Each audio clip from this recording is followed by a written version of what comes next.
ពីពណ៌ជាតិការងារនិងផលិតភាពការងារឆ្នាំ2026នឹងផ្ដល់ឱកាសការងារជាង35,000កន្លែងក្រសួងការងារនិងបណ្ដុះបណ្ដាលវិជ្ជាជីវៈនឹងរៀបចំពិព័រណ៍ជាតិការងារនិងផលិតភាពការងារឆ្នាំ2026រយៈពេល2ថ្ងៃចាប់ពីថ្ងៃទី12ដល់ថ្ងៃទី13ខែកញ្ញាឆ្នាំ2026ខាងមុខនៅមណ្ឌលសន្និបាតនិងពិព័រណ៍កោះពេជ្រដោយរំពឹងថា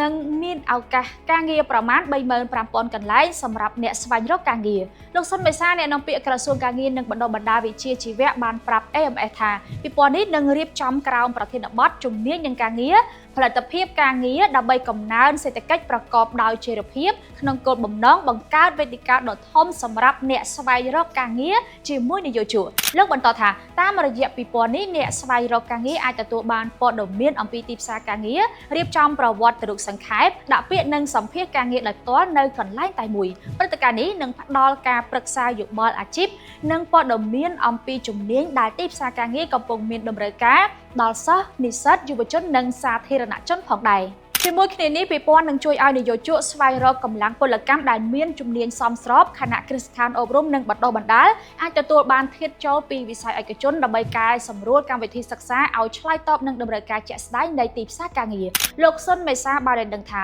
ជំនាញដែលមានសក្តានុពលនិងកំពុងមានតម្រូវការរួមមានព័ត៌មានវិទ្យាការសរសេរកម្មវិធីការវិភាគទិន្នន័យបណ្ដាញកុំព្យូទ័រនិងបញ្ញាសិប្បនិម្មិត AI ព្រមទាំងអេឡិចត្រូនិកអគ្គិសនីមេកានិកស្វ័យប្រវត្តិកម្មនិងការថែទាំម៉ាស៊ីនចាក្រៅពីនេះក៏មានតម្រូវការលើជំនាញគណនេយ្យហិរញ្ញវត្ថុពន្ធដារការគ្រប់គ្រងនិងរដ្ឋបាលស្ថាបត្យកម្មសំណង់នគរូបនីយកម្មបច្ចេកវិទ្យាបរិស្ថានធម្មពលនិងជំនាញបៃតងព្រមទាំងការកែច្នៃអាហារវិញ្ញាណភ័ណ្ឌកាត់ដេរយានយន្តនិងអេឡិចត្រូនិកសម្រាប់ពិព័រណ៍ឆ្នាំ